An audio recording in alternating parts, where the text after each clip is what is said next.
नमस्कार दोस्तों, मैं अंकुर उपाध्याय स्वागत करता हूं आप सभी का आपके अपने YouTube channel share market analysis में। दोस्तों, बजाज फाइनेंस के नंबर्स आ चुके हैं और शायद बहुत सारे लोगों को इस नंबर्स का वेट होगा। नॉर्मली ये स्टॉक काफी ज्यादा फ्लेवर में रहता है ट्रेडिंग पर्पस से एंड ये एक हाई ग्रोथ स्टॉक है। लॉन्ग टर्म में बड़ा पैसा बनाया है इस स्टॉक ने। रिसेंटली 5600 के समथिंग आया था, 5400 के समथिंग। मैंने भी आपसे कहा था इस स्टॉक को एवरेज करना, बट वहां तक पहुंचा ही नहीं। पहुंचता तो डेफिनेटली मैं 2-3 वीडियो बनाता इस पे कि भैया खरीदो खरीदो, बट पहुंचा नहीं हुआ था आगे। अभी स्टॉक के नंबर्स आ चुके हैं, कैसे रहे हैं नंबर्स, इसी के बारे में बात करने वाला हूं आप सभी के साथ। तो बिना किसी देरी के वीडियो को स्टार्ट करते हैं, आगे बढ़ाते हैं, नंबर्स को डिस्कस करते हैं। पहले मैं आपको बता दूं, कल इसके पिताजी यानी कि बजाज फिनसर्व के भी नंबर आने हैं। आज बजाज फाइनेंस के आए हैं, तो वो अपने आप में इंपॉर्टेंट हो जाएंगे और बजाज फाइनेंस अपने आप में इंपॉर्टेंट है। अब कैसे नंबर से, इससे पहले मैं आपको बताऊं, इन्वेस्टर्स के लिए कंपनी ने दिया है डिविडेंड। 30 रुपए पर इक्विटी शेयर का डिविडेंड कंपनी ने अनाउंस कर दिया है। तो ये सबसे पहले तो आपको खबर बता दी कि भैया 30 रुपए पर शेयर का कंपनी ने डिविडेंड अनाउंस किया है। कल एक अच्छी तेजी आई थी, 6055 रुपए के लेवल्स पे आज क्लोजिंग देता हुआ दिखा है। लगभग 0.32% डाउन हुआ है स्टॉक, लगभग 20 रुपए गिरकर बंद हुआ है आज। अब स्टॉक के नंबर्स की बात करते हैं।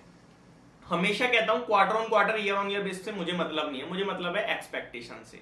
अगर बाजार की है तो, और बजाज फाइनेंस जैसे बड़े स्टॉक पे तो डेफिनेटली एक्सपेक्टेशंस बनती हैं। तो कंसोलिडेटेड नेट प्रॉफिट कंपनी ने पेश करा है जो, वो 2420 करोड़ से बढ़कर 3158 करोड़ पे आया है ईयर ऑन ईयर बेस पे।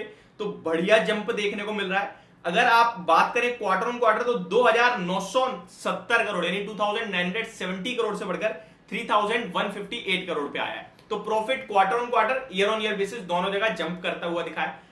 बाजार का एस्टीमेट था अराउंड 3110 करोड़ के प्रॉफिट के सामने का, यानी कि लगभग 3110 करोड़ के प्रॉफिट समथिंग पेश करेगा। बाजार शेयर ने एक 3158 यानी ऑलमोस्ट एक्सपेक्टेशन से 30-40 करोड़ अच्छा मुनाफा पेश करा है। तो यहां मुझे लगता है ये नंबर्स थम्स अप है, कोई इशू नहीं है। लेकिन आप सोच रहे हो कि भाई बूम हो जाएगा क्या, इसके ऊपर मेरा एक क्वेश्चन मार्क है, उसके ऊपर मैं बात करूंगा, बट पहले पूरे नंबर डिस्कस करते हैं।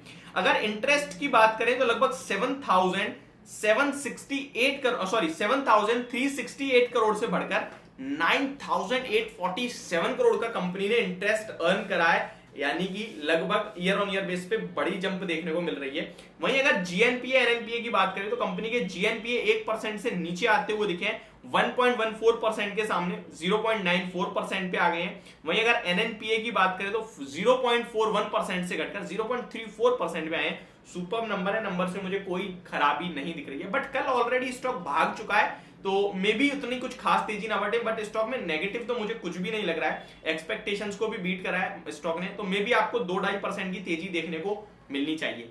अब मैं क्यों कह रहा हूं कि तेजी को लेकर मैं उतना श्योर नहीं हूं, इसलिए क्योंकि कल बजाज फिनसर्व के भी नंबर आने, तो अगर बजाज फिनसर्व अपने रिजल्ट से पहले कुछ स्ट्रेंथ ना दिखाए तो शायद वो एक रीजन हो सकता है बजाज फाइनेंस का भी। तो इसलिए 50-50 है। टेक्निकल बेसिस पे भी अभी मुझे बजाज फाइनेंस उतना कुछ खास पॉजिटिव नहीं लग रहा है। कंटिन्यू लोअर लोज लगा रहा है स्टॉक, अराउंड 6,489 यानी 6,500 ऑलमोस्ट प्रीवियस स्विंग आई है 15 फरवरी का। उसके बाद स्टॉक ने लो लगाया अराउंड 5,500 के समथिंग का, और अभी ऊपर आ रहा है स्टॉक। में भी आपके लिए लगभग 6,150 तक ऊपर में आ सकता है। 6,150 ऊपर में आता है तो वो पहला लेवल होगा टारगेट के हिसाब से, वहां रेजिस्टेंस आएगा। उसके बाद आपके लिए 6,400 पे डायरेक्ट टारगेट्स बन सकते हैं। तो दो लेवल आपको कल ध्यान में रखने हैं। 6,150 यानी यहां से 100 पॉइंट्स ऊपर तक स्टॉक जाने की दम रखता है। उसके ऊपर निकलेगा तो फिर फ्रेश तेजी बनेगी, अदरवाइज मुझे नहीं लगता उसमें ज्यादा मूव आएगा। और 6,500 अगर निकाल दिया स्टॉक ने तो फिर वो मीडियम टर्म में पॉजिटिव हो जाएगा, फिर आपके लिए फ्रेश हाइज दिख सकते हैं। फ्रेश हाइज मींस फिर बड़ी तेजी में चला जाएगा स्टॉक 7,500 रुपए के समथिंग।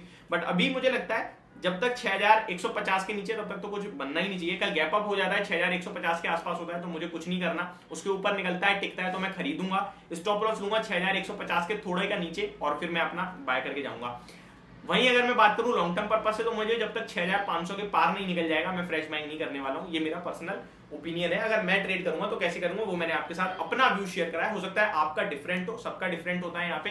तो ये मेरी तरफ से आपके लिए बजाज फाइनेंस के रिजल्ट्स के ऊपर वीडियो। बाकी स्टॉक लॉन्ग टर्म पर्पस से बहुत अच्छा है। अब आईआईएफएल फाइनेंस के भी नंबर आए दोस्तों, और ये नंबर थोड़े ज्यादा इंटरेस्टिंग दिखे। 378 करोड़ से प्रॉफिट बढ़कर 413 करोड़ का आया है। क्वार्टर ऑन क्वार्टर 321 करोड़ से बढ़कर 413 करोड़ का ईयर ऑन ईयर बेस पे प्रॉफिट है। रेवेन्यू की बात करें तो 1873 करोड़ से बढ़कर 2181 करोड़ पे है। जीएनपीए की बात करें तो 2.08% से घटकर 1.29% पे आई है। वहीं अगर एनएनपीए की बात करें तो 1.06% से घटकर 0.64% पे आते हुए दिखे। तो एनएनपीओ या जीएनपीओ सब में बढ़िया गिरावट देखने को मिली है, यानी कि अच्छी चीज है। ये जीएनपीओ और एनएनपीओ जितने ज्यादा घटते हैं उतना अच्छा होता है, क्योंकि ये ग्रॉस नॉन परफॉर्मिंग एसेट और नेट नॉन परफॉर्मिंग एसेट्स होते हैं, यानी कि एक ऐसा पैसा जो आपको वापस ही नहीं मिल रहा, वो होते हैं। कि जो एसेट आपका परफॉर्म ही नहीं कर रहा, वो पैसा तो चला गया लेकिन वापस नहीं आया पैसा लेके, वो परफॉर्म नहीं करा, तो उसको जितना कम हो उतना इनके लिए अच्छा होता है। तो ये मेरी तरफ से आपके लिए वीडियो, होप आपको समझ पसंद दोनों आई होगी। Thank you so much for watching this video, have a great day.